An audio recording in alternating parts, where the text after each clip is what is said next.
scratcher. Okay, so first we're gonna do materials. What do you need? We need cardboard box strips, tape or duct tape, and scissors. Okay, and then how do you make it? Step 1, you get cardboard, and then you cut it with 2 inches of, with a width of 2 inches. And then the cardboard can be any length. Then you roll it. Then you roll the cardboard and keep repeating. And then you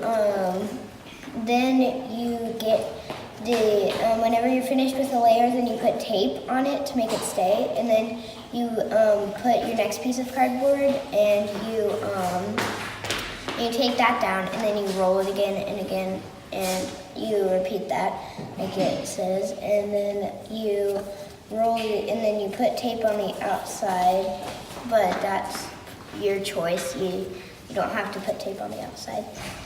All right, and then what are some tips if you want to suggest some ways to make a really great one?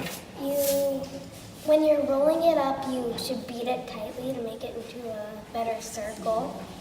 And you would use the tape to connect them so that you can't just push it out.